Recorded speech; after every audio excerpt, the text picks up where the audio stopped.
Hello and welcome to another edition of The Dish. I'm Stephanie Winarski. And I'm Maureen Riley.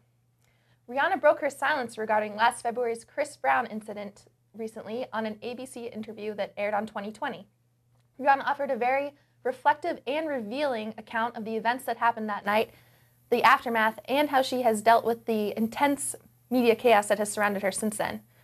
She also talked about how she experienced domestic violence growing up in Barbados as she witnessed her father hitting her mother, and how she had promised herself that she would never be in a relationship like that.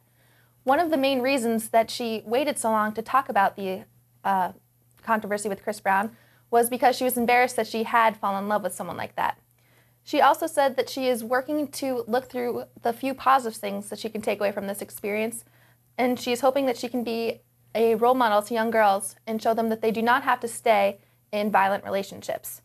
Rihanna also wished Chris Brown the best of luck in dealing with his personal issues, and in a separate statement, Chris Brown thanked Rihanna for her support, apologized again, and took full responsibility for his actions.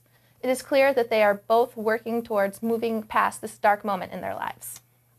Good for Chris Brown and Rihanna. I'm proud for Rihanna for coming out and finally saying something. I think it's nice for everybody to hear her side of the story, and it's good for her, and I hope her album does great because she deserves the best. Moving on to our second story, the CW has recently been in the news again, which is not often considering they're one of the lowest rating channels, with Gossip Girl, because Gossip Girl always seems to be getting in trouble with parent groups.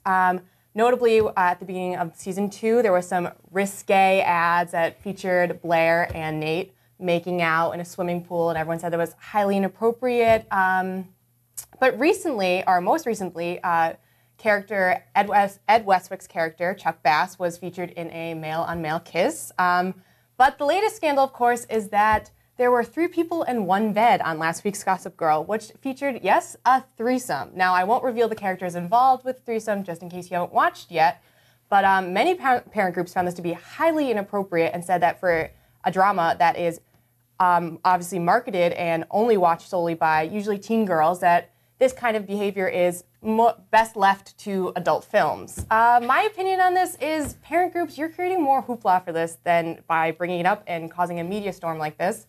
And then all it makes people do is watch it. I actually watched Gossip Girl last week, and I never watched just because I wanted to see. So these are the kind of things that they happen. They're for ratings. Just, keep it quiet, let it happen, and let it happen. I mean, I hate to say let it happen, but at the same time, when you make a big deal about it, everybody watches, everybody tunes in, and then suddenly Gossip Girl, actually, hits like the top 20 in shows, whereas right now it's failing. So let Gossip Girl pull its publicity stunts, and then slowly it will die out of people's minds like every other TV show. All right. Well, also on the most recent episode of SNL, Taylor Swift hosted this weekend, and Steph, what did you think about it?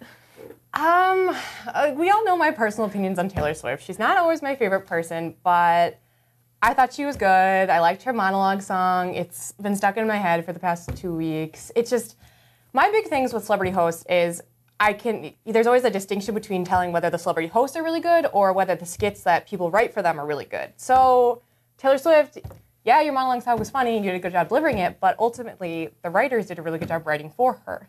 So in light of Taylor Swift on SNL, we're going to talk about people we think do a really good job hosting the show. Well, my favorite would definitely have to be Justin Timberlake. He's hosted a couple times, and he's had a lot of hilarious sketches, including probably most memorable, his digital shorts that he does with Andy Samberg, including Dick in a Box and Mother Lover. He also had really funny sketches when he did Omeleteville and Homelessville a couple years ago. And he even was a guest host last year when he did the Single Ladies Dance in a complete leotard and heels with Beyonce. And I'd say he's on his way to being one of the classic SNL hosts. Yeah, I think Justin's got a lot of good skits, a lot of good digital shorts. He's just funny. I really like the skit when he did Lady Gaga songs with the plastic surgery firm. Thought that was really funny. But my favorite hosts on SNL are people that have previously been cast members on the show. Actually, the Tina Fey episode of SNL is probably my favorite. She's just funny already, and then she already the thing about when you come back on SNL and host after you've already been a cast member, you know how to work with other people and interact.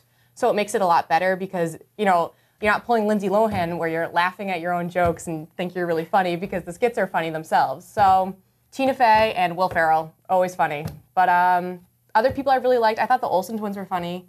I think the biggest thing is you just have to know how to make fun of yourself and just go with it, you know, depending on what people write for you. Yeah, definitely.